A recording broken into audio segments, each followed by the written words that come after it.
બોટાદમાં વાવાઝોડું આવ્યું, અત્યારે શાંત થઈ ગયું. એનું નુકસાન થયું તમને બતાવું. Hey guys, good morning, welcome to આ ન્યુ વ્લોગ. કેમ છો બધા? મજામાં? મજા દેશે. તો આજે વ્લોગ તાત્કાલિક શરૂ કરવો પડ્યો, કારણ તમે જો બોટાદમાં વાવાઝોડું આવ્યું, અત્યારે શાંત થઈ ગયું, પણ તો હજી તો થોડો થોડો પવન આવે છે ને આપણે કેટલું વાડીમાં નુકસાન થઈ ગયું. બહુ પવન આવે છે, આપણા વાળ પણ નથી સરખા રહેતા.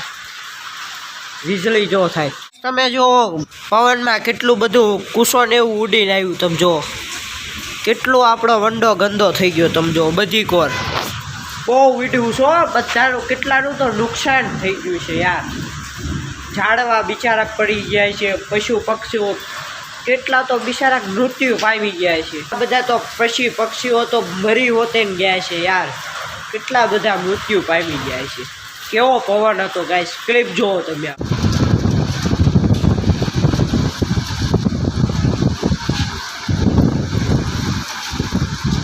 ગાઈસ તમને કહું કેટલા વાગ્યા છે? હજી વાગ્યા છે 6 તે તમે જો કેટલું બધું અંધારું લાગે. મોબાઈલમાં તો બહુ અંજવાળું લાગે છે. ચાલો બહાર જેવી પવન આવે જો ગાઈસ, મજા આવે હો. પણ વરસાદ પણ ધીરો ધીરો આવે છે હો, તમને સંભળાતું નહીં હોય. જો આકાશ કેવું થાય તમે જો ગાઈસ. વરસાદ આવ્યો ગાઈસ. આપણે ચોમાસામાં તો નહોતા નાહ્યા, પણ ઉનાળામાં નાહી લેવી ચાલો. પણ વીજળી થાય છે ને એટલે બીક લાગે છે ગાઈસ. મજા ગાઈસ. આપણે નાઈને આવ્યા ટાઈટ વાય છે ગાઈસ. બહુ પાણી ટાઢું ઉનાળામાં. આમ તો નાવાની મજા આવે, પણ આમાં પવનમાં ટાઈટ વાય છે ગાઈસ. હા, બહુ ટાઈટ વાય હો. તમે જો ખિસકોલીનો માળો પણ ઉડીને આવ્યો છે. સારું એમાં ઈંડા નથી, નકર ઈંડા પણ બિચારા ફૂટી જાય. ગાઈસ ઉનાળામાં પણ વરસાદ આવે છે. કમોસમી વરસાદ થઈ ગયો. ગમે તાર વરસાદ આવે. તમે જોવો વાતાવરણ જોવો, ચોમાસા જેવું થઈ ગયું છે ગાઈસ. કોના કોના ગામમાં વાવાઝોડું આવ્યું કોમેન્ટ કરી દેજો નીચે. ગાઈસ વરસાદનું નામ જ નથી લેતું. બહાર જઈ તો પાછો પલ્લી જાવી છીએ આપણે.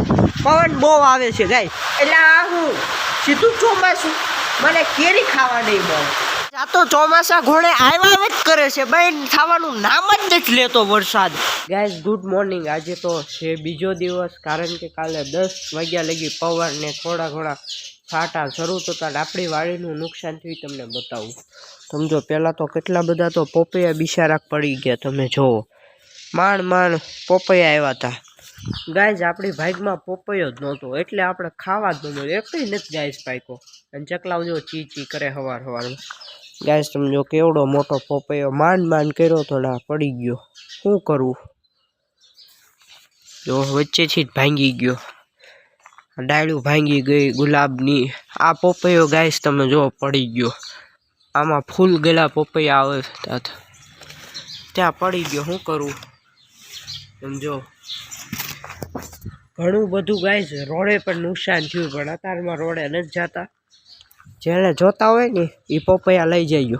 મજાક કરું છું. ગાય બિચારી ખાઈ જાય. તમે જો શેવડી પણ પડી ગઈ બિચારી. માંડ ઊંચી હેરખી આપણે ઉગાડીને કરતા હતા ત્યાં એ પણ પડી ગાઈસ. તમે જો ડાળે પડી ગઈ આપણા બોટલ પામની. તમે જુઓ આપણે તો એટલું અમથું જ નુકસાન થયું હોય. બિચારા ખેડૂતને તો કેટલું બધા પાક પડી ગયા છે. એ કોને કે ગાઈસ? પ્રાણી પક્ષીઓ તો કેટલા તો બિચારા મૃત્યુ પણ પામી ગયા છે, કારણ કે એને તો ઝાડવાય જ બેહવાનું હોય. એટલે એ બિચારા કોક બચી ગયા છે ને કોક બિચારા કેટલા તો મૃત્યુ પામી ગયા છે. કેટલા મિનિટનો વ્લોગ બન્યો કાંઈ એટલે કાંઈ નથી ખબર. તમને વ્લોગ ગમ્યો તો લાઈક કરજો, શેર કરજો, કમેન્ટ કરજો. બાય ગાય.